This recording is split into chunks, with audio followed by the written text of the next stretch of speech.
Shalom, salam sejahtera dalam kasih Tuhan kita Yesus Kristus. Selamat pagi, selamat kita bertemu kembali dalam acara perenungan firman Tuhan yang akan kita mulai lagi pada hari ini. Puji Tuhan, sebelum kita mulai, kita satu di dalam doa. Bapa yang ada di dalam surga, Bapa yang kami sembah dalam nama Tuhan Yesus. Pagi yang indah ini Tuhan, kembali kami datang kepadamu. Kami mengucap syukur karena Engkau sudah jaga kami sepanjang malam dalam pertiduran kami, dan Engkau sudah bangunkan kami pada pagi ini dengan roh, jiwa, dan tubuh yang diberkati daripadamu. Terima kasih Bapa, terima kasih. Sebelum kami melakukan aktivitas kami sepanjang hari ini, kami memulaikan acara yaitu perenungan firman Tuhan. Yaitu sebabnya kami datang kepadamu. Biar Tuhan tolong dari awal sampai akhir acara ini. Di dalam nama Tuhan Yesus kami sudah berdoa dan mengucap syukur kepadamu. Haleluya. Amin. Puji Tuhan. Bapak Ibu Saudara sekalian, kita sudah masuk pada bagian yang keempat, ya. Buah yang harus dikeluarkan oleh orang-orang pilihan Tuhan, ya. Nah, kita akan masuk pada buah yang keempat, yaitu buah roh, ya. Kemarin kita sudah membahas tentang buah pertobatan, buah terang, dan buah pengudusan. Hari ini kita akan melihat buah yang kelima yang harus dikeluarkan oleh orang percaya, ya, bukan oleh kuat dan gagah mereka, tetapi oleh pertolongan Roh Kudus. Sebab buah-buah itu bukan berasal dari kita. Buah yang harus dikeluarkan oleh Roh Kudus dalam hidup kita adalah produk dari Roh Kudus. Nah, buah yang kelima saat ini yang kita akan lihat adalah buah roh yang terdapat di dalam Galatia pasal yang kelima ayat yang ke-22 dan 23. Demikian bunyi firman Tuhan. Tetapi buah roh ialah kasih, sukacita, damai sejahtera, kesabaran, kemurahan, kebaikan, kesetiaan, kelemah lembutan, penguasaan diri. Tidak ada hukum yang menentang hal-hal itu. Saudaraku, pagi yang indah ini kita akan melihat kebenaran firman Allah. Buah di sini dikatakan tetapi buah roh. Jadi buah yang kita harus keluarkan itu bukan produk kita. Itu produk Roh Kudus, ya, bersama membantu kita mengeluarkan, menghasilkan buah yang dimaksud oleh Tuhan, ya. Betapa pentingnya orang-orang pilihan Tuhan itu memiliki buah yang berasal dari Tuhan, ya. Hari ini kita melihat, perhatikan anak kalimat pertama, ya. Tetapi buah roh. Roh ini ditulis dengan huruf kapital, ya, huruf besar. Ini merujuk kepada siapa? Ini merujuk kepada pribadi Tuhan, ya. 2 Korintus 3, kita akan melihat 2 Korintus 3 ayat 17, ya. Kita akan melihat roh yang dimaksud di sini adalah roh Tuhan atau pribadi dari roh Tuhan, pribadi dari Tuhan itu sendiri, ya. 2 Korintus 3 ayat 17 berbunyi sebagai berikut. Sebab Tuhan adalah roh. Perhatikan, ya. Sebab Tuhan adalah roh, ya. 2 Korintus 3 ayat 17 menyatakan bahwa roh yang dimaksud roh yang dimaksud di dalam Galatia pasal 5 ayat 22 alinea pertama dikatakan tetapi buah roh. Jadi roh ini merujuk kepada pribadi Tuhan, ya. Nah, coba kita buka di dalam Yohanes pasal 4 ayat 24, ya.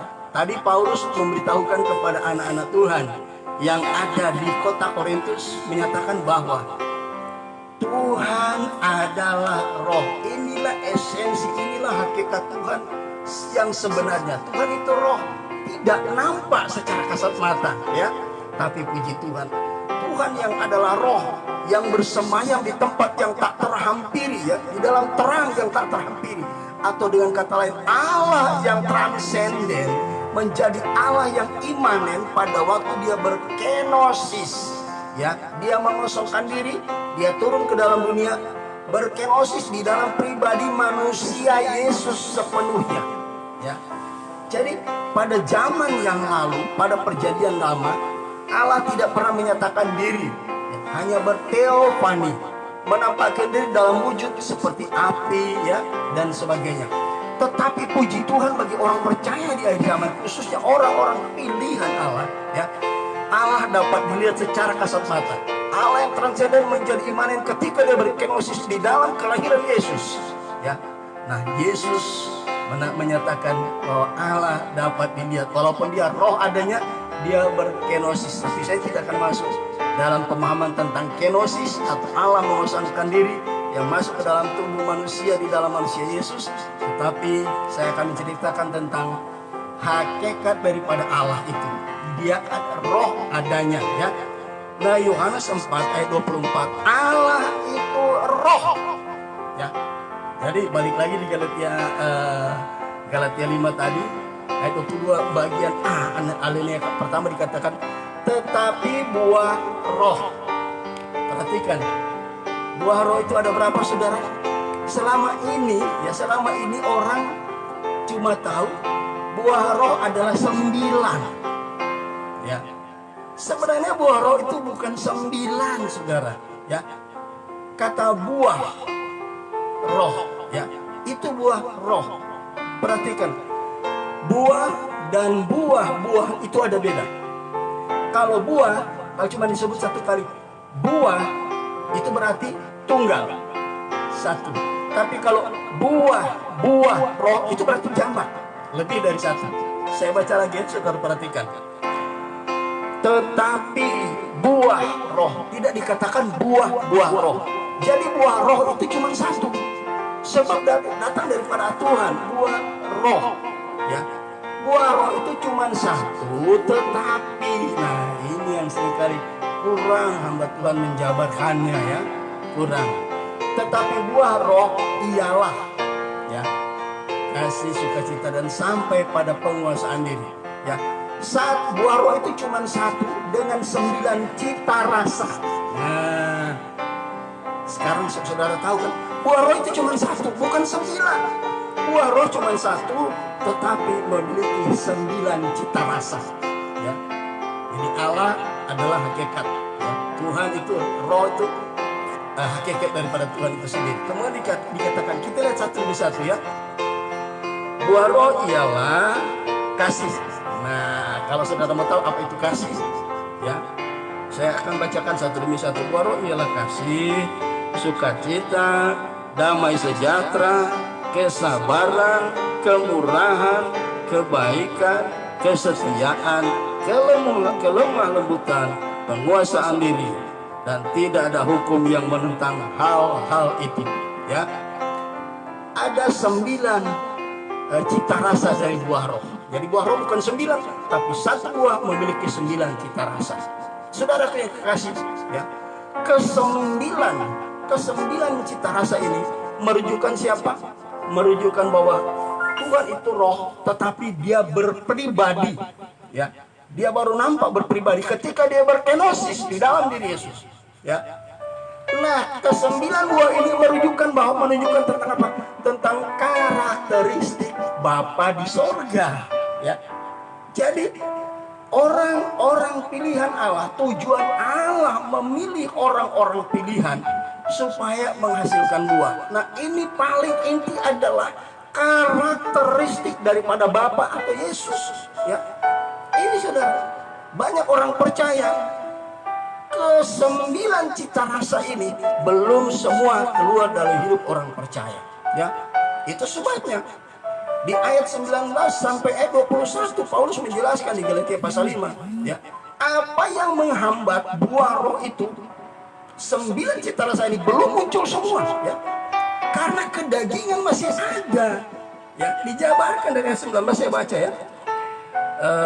Ayat 19, perbuatan daging telah nyata, yaitu percabulan, ya. Ini menghambat pertumbuhan 9 cita rasa atau karakter Kristus, ya. Karakter Kristus diperlihatkan dengan 9 hal itu, ya. Kemudian dikatakan ya, kecemaran ya, hawa nafsu, penyembahan berhala, sihir, perseteruan, perselisihan, iri hati, amarah, kepentingan diri sendiri, percideraan roh pemecah, kedengkian, kemabukan, pesta pora dan sebagainya. Kita lihat, ini yang menghambat buah roh itu. Kesembilan cita rasa ini muncul semua di dalam hidup orang percaya. Contoh, saya beri contoh. Orang percaya yang paling sulit adalah apa? Kasih ini paling sulit. Ya, kemarin kita bahas pada buah yang pertama, buah pertobatan. Apa yang terjadi? Ada 3 kelompok orang datang pada Yohanes Pembaptis waktu itu. Orang banyak, para pemungut cukai, dan para prajurit. Nah, ini orang banyak. Ini Rasul Yohanes Pembaptis tahu dengan penglihatan secara rohani. Tuhan kasih tahu orang-orang terbukti bahwa orang-orang itu sudah bertobat adalah mereka tadinya tidak tahu memberi, tidak tahu membagi. Setelah dia lahir baru ya, dan Tuhan mengubahkan pikirannya, dia mulai bisa memberi dan membagi ya. Itu bukti. Kemudian yang kedua, orang-orang para pemungut cukai ya. Para pemungut cukai paling tidak disukai di Yahudi, di Israel. Kenapa? Mereka dianggap menjadi sampah masyarakat. Mereka bekerja kepada penjajah dan mereka menyusahkan orang Yahudi ya. Memungut lebih banyak dari yang sudah ditentukan oleh pemerintahan Romawi pada waktu itu. Kemudian datang prajurit-prajurit ya. Mereka yang tadinya suka merampas, memeras. Akhirnya setelah Yohanes Pembaptis bilang, kamu harus ya mencukupkan dirimu dengan gajimu. Nah saudara, bukankah ketika kelompok orang itu seringkali menjadi bagian dari karakter hidup kita ya, tidak suka memberi ya, menagih lebih banyak ya, dan sebagainya. Itulah yang menghambat pertumbuhan buah roh atau 9 cita rasa yang merujuk kepada karakter isi Kristus terhalang untuk berbuah. Seringkali orang percaya paling sulit ya, tapi kalau sudah mengalami kelahiran baru, dirubah pikirannya oleh Tuhan, maka dia suka memberi, suka membagi. Hatinya selalu penuh dengan belas kasihan untuk memberi, membagi ya. Hidup berpada dengan apa yang ada ya. Kalau kita hidup berpada dengan apa yang ada, Tuhan akan selalu memberikan kita kecukupan, bukannya kelimpahan. Bahasa Tuhan kalau kecukupan itu lebih dari kelimpahan, saudara ya. Nah, kemudian dikatakan ayat 22 tadi, sukacita ya. Jadi sukacita itu ada dalam hidup orang percaya, dan itu bukan dan tidak pernah kita miliki sebelum kita lahir baru ya. Kemudian dikatakan ada damai sejahtera ya. Damai sejahtera, saudara tahu? Di Filipi pasal 4 ayat yang ke-7 dikatakan orang percaya memiliki damai sejahtera. Damai sejahtera Allah itu adalah memelihara ya. Damai sejahtera Allah itu memelihara hati dan pikiran kita ya. Seringkali kita tidak ada damai sejahtera. Kenapa? Ada keinginan-keinginan daging, hawa nafsu. Nah, ini penghambat, saudara ya. Saya tidak akan rinci satu demi satu, tetapi buah roh apa yang muncul dalam hidup saudara? Saudara harus tahu apa penyebabnya. Sebab itu dalam hidup kita. Jadi kita harus tahu apa penyebab buah roh ini tidak muncul di dalam kita. Karena buah roh ini menunjukkan tentang karakter Tuhan ya. Nah, kemudian dikatakan kesabaran. Seringkali kita orang temperamental ya, tidak sabar, tersinggung. Ini bahaya, saudara ya. Jadi kita harus lihat ya.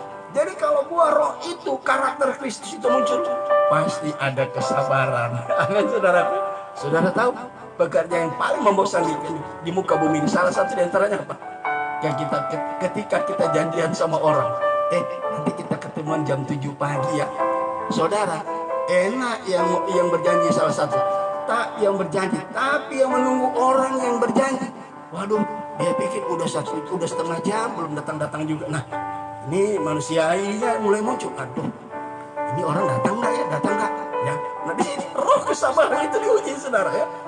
Sudah lewat 1 jam, waduh, ini orang kok datang nggak ya? Mulai ditelepon, halo, gimana dengan janji kita? Kapan kita bisa ketemu? Ini sudah 1 jam lewat loh. Nah, setelah dapat jawaban dari orang yang berjanji mau ketemu, nah si yang berjanji ini berkata begini, aduh maaf, saya tadi kelamaan karena macet. Nah, ini seringkali lupa dari pikiran kita. Ada saja hambatan, saudara. Macet lah, misalnya dibawa sepeda motor, motornya bocor bannya dan sebagainya. Nah, di sini kita seringkali menggerutu. Nah, saudara, bagaimana buah roh itu karakter Kristus yang memiliki kesabaran yang tiada duanya. Mau hidup, mau ada, mau keluar, atau mau ada di dalam hidup kita, nggak mungkin, saudara. Ya, segala sesuatu ada proses, tidak spontanitas. Begitu orang lahir baru langsung memiliki 9 karakteristik Kristus, tidak mungkin. Ada proses satu demi satu. Sebab Galatia 5 ayat 19 sampai 21 menjelaskan tentang apa? Itu karakteristik daging itu mesti tersingkir satu demi satu untuk digantikan dengan apa? Dengan karakteristik Kristus. Ini kita harus tahu. Jadi segala sesuatu yang terjadi di hidup kita bukan kebetulan. Bagian dari proses untuk membuat karakter Kristus itu nampak dalam hidup kita, lahir, ya, muncul dari hidup kita melalui pekerjaan Roh Kudus. Ada prosesnya, ya. Kemudian dikatakan ada kemurahan, ada kebaikan ini luar biasa, ini yang disukai orang juga, saudara, ya. Kemudian dikatakan ada kesetiaan, ya, ada kesetiaan. Di hari-hari ini saudara pikir sedikit orang-orangnya, anak-anak Tuhan yang jadi mu'alaf. Kenapa? Nah, itu kita nggak tahu masalahnya, akarnya apa kita nggak tahu. Kenapa jadi mu'alaf? Mungkin ya salah satu misalnya aduh, ini artis, ada artis yang memang Tuhan pertemukan, memang jodohnya orang bule. Tapi ada mungkin bukan tidak ditentukan oleh Tuhan, dia bisa ketemu dengan oleh orang bule. Ada yang maksa, akhirnya apa? Nikah baru sebulan sudah ya cerai dan sebagainya. Ada yang suka kawin kontrak, karena apa? Untuk katanya alasan-alasan klasik, memperbaiki keturunan lah, memperbaiki ekonomi. Ini hal yang salah, ya. Dan ada banyak hal, ini cuma contoh-contoh simpel aja. Jadi kita harus mengikuti keinginan daripada roh, bukan keinginan daging. Jadi keinginan daging itu akan muncul. Begitu satu keluar, buah roh itu mulai masuk, saudara. Ya, mulai masuk. Tadinya pemarah, sekarang jadi peramah, kelemah lembutan, peramah. Tadinya pemarah, temperamental. Begitu diubahkan Roh Kudus jadi apa, saudara? Peramah. Ya. Tadinya suka berbuat dosa, alias pendosa. Begitu diubahkan oleh Roh Kudus melalui kelahiran baru, apa yang terjadi? Pendosa jadi pendoa. Ya. Jadi saudara, buah-buah ini diperlukan oleh setiap orang percaya, dan bukan oleh kuat dan gagah mereka, tetapi kuat kuasa Roh Kudus yang memproduk, menghasilkan buah-buah itu.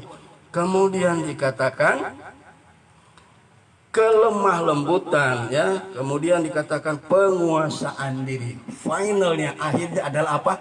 Penguasaan diri. Saudara, penguasaan diri sangat penting, ya. Makanya di bagian akhir dikatakan penguasaan diri. Cita rasa yang ke-9 dari buah roh adalah penguasaan diri. Saudaraku, Yesus memiliki penguasaan diri yang sempurna, ya.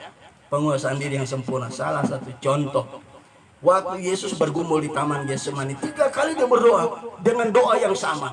Ya Bapa, jikalau sekiranya mungkin, biarlah cawan ini lalu daripadaku, tapi bukan kehendakku, tapi kehendakmu. Saudara, 3 kali Yesus berdoa. Ya, Yesus doa pertama dia mengatakan doa yang sama. Dia bilang, kemudian dia balik kepada murid-muridnya, dia bilang apa? Tidakkah kamu sanggup berjaga-jaga dengan aku 1 jam saja? Itu 2 kali Yesus datang, mereka tetap tidur. Dan Yesus katakan, Bapa, jikalau mungkin cawan ini lalu, biarlah kehendakmu yang terjadi. Saudara, Yesus mampu menguasai keinginan dagingnya. Dia berkenosis, menikmati kehidupan kemanusiaan manusia, saudara. Ya. Dia mencari manusia, Allah yang imanen, Allah yang transenden, menjadi Allah yang diimanen di dalam diri manusia Yesus. Jadi dia dapat merasakan penderitaan, olokan, dan segala macam cacian dari orang-orang, dari manusia yang ada di sekeliling dia. Bayangkan Yesus kalau dia tidak punya penguasaan diri. Lukas 6 mencatat ayat 40 ya. Yesus katakan apa? Seorang nabi dihargai di mana-mana kecuali di tempat asalnya, di tengah-tengah keluarga atau di kampungnya, ya. Saudara, di sini Yesus mengalami luar biasa tekanan. Saudara-saudara Yesus dan orang sekampung Yesus tidak mengakui bahwa Yesus itu adalah Allah yang menyatakan diri dalam rupa manusia, ya. Bayangin penderitaan yang dialami oleh Yesus, tapi dia mampu menguasai. Ya, saudara pikir, lu sok suci, misalnya saya bertobat, ya saya ngomong tentang firman, nyanyi-nyanyi puji Tuhan dan sebagainya, bersaksi tentang Tuhan. Biasanya keluarga itu nggak suka, saudara. Kenapa? Ya, karena kita sudah berubah. Ya, kita sudah berubah tidak seperti mereka. Nah, Yesus mengalami tekanan di tengah-tengah keluarga. Yesus mengalami tekanan di tengah-tengah lingkup, makanya di sana saya. Ya, Yesus tidak pernah membuat mujizat karena mereka tidak percaya. Tapi puji Tuhan, penguasaan diri Yesus luar biasa, ya.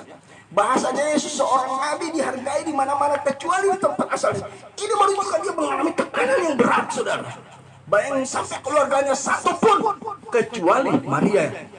Ya, waktu Roh Kudus, ya, atau malaikat Gabriel memberitahukan kepada Maria tentang kelahirannya, Maria menyimpan semuanya itu dalam hatinya. Maria pikir, waduh, siapa nanti anak yang aku lahirkan? Apakah benar kata malaikat itu? Cuman Maria yang mampu mengetahui itu kebenaran, itu berita dari malaikat. Kayaknya benar ya. Dan terbukti benar, tetapi apa yang terjadi? Dia mengalami tekanan, saudara-saudara tidak percaya. Tetapi puji Tuhan lewat pekerjaan Roh Kudus. Pada waktu Yesus naik ke surga setelah dia menyelesaikan misinya, apa yang terjadi? Murid-murid termasuk saudara-saudara Yesus dan Maria ibu Yesus menanti turunnya Roh Kudus. Peristiwa yang belum terjadi, saudara-saudara Yesus bertobat. Maria pun diubahkan. Saudara tahu yang menulis kitab Yakobus, ya, dan yang menulis kitab Yudas itu adalah saudara-saudara Yesus yang tadinya tidak percaya siapa Yesus. Tapi puji Tuhan, Roh Kudus mampu menolong keluarga Yesus pada masa itu, ya. Baik Yakobus maupun Yudas, saudara Yesus itu mampu dipakai Tuhan menulis kitab Yakobus dan menulis kitab Yudas, ya. Saudara, penguasaan diri ini penting. Kalau tidak ada penguasaan diri, bahaya. Buah roh ini harus lahir dalam hidup kita oleh pekerjaan Roh Kudus. Kita nurut, kita ikut aja apa pekerjaan Roh Kudus. Ada proses. Amin, saudaraku. Jadi sekali lagi saya katakan, buah yang harus dikeluarkan, yang harus dihasilkan oleh setiap orang pilihan Allah adalah buah roh, bukan buah-buah roh. Buah roh cuma satu, ya. Buah roh cuma satu, tetapi memiliki 9 cita rasa. Merupakan 9 cita rasa ini merujuk kepada karakteristik Kristus. Amin, saudaraku. Nah, pagi yang indah ini saya percaya Roh Kudus akan memampukan memproduk buahnya atau karakter Kristus di dalam setiap pribadi kita yang mendengarkan kebenaran firman Allah ini. Puji Tuhan, saya sampaikan di sini kebenaran firman Allah. Sebelum saya akhiri dengan doa, kita akan dengarkan satu pujian bagi Tuhan.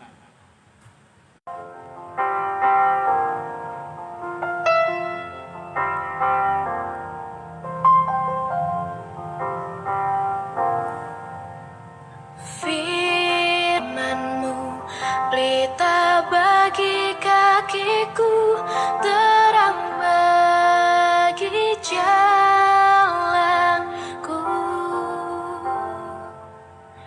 Firman-Mu pelita bagi kakiku, terang bagi jalanku. Waktu ku bimbang dan hilang jalanku, tetaplah Kau di sisiku. Dan takkan ku takut asal Kau di dekatku, besertaku selamanya.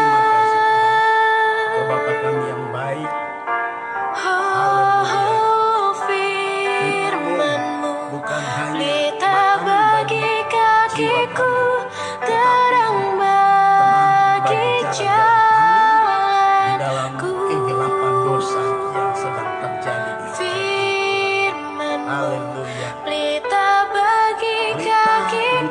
bagi orang yang berjalan di malam hari. bagi jalanku, Hidup kita di hari zaman ini sudah berada di tengah malam. Sebentar lagi fajar akan menyingsing.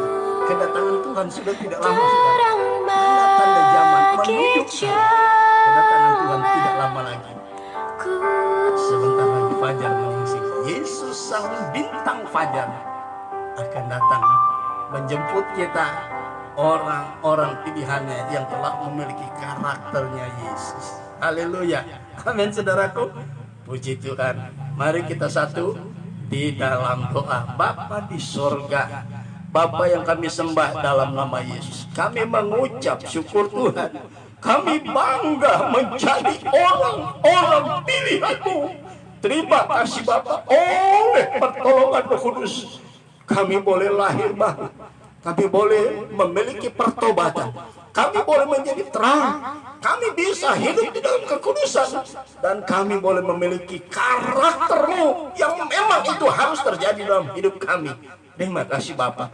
Jika ada karakter-karakter-Mu yang belum teraplikasi, belum muncul dalam hidup kami, karena ada sifat-sifat kedagingan, Bapa kami mohon Engkau Tuhan Roh Kudus mampu kami membantu kami menyingkirkan sifat-sifat keinginan daging kami Tuhan, sehingga kami boleh melihat karakter Kristus satu demi satu dari 9 cita rasa itu hidup dan keluar dari dalam hidup kami oleh pertolongan Roh Kudus-Mu.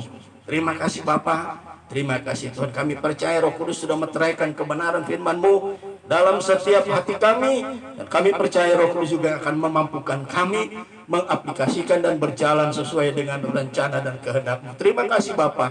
Kami percaya firman Allah pagi ini sudah menjadi pedoman bagi kami, menjadi penuntun kami di sepanjang aktivitas kami, di sepanjang hari ini, di berbagai aktivitas kami yang berbeda.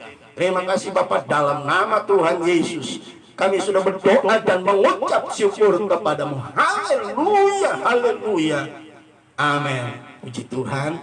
Bapak Ibu sekalian, sampai di sini pertemuan kita hari ini. Kita lanjutkan besok pada buah yang ke-5. Puji Tuhan. Tuhan Yesus memberkati kita semua. Haleluya. Shalom.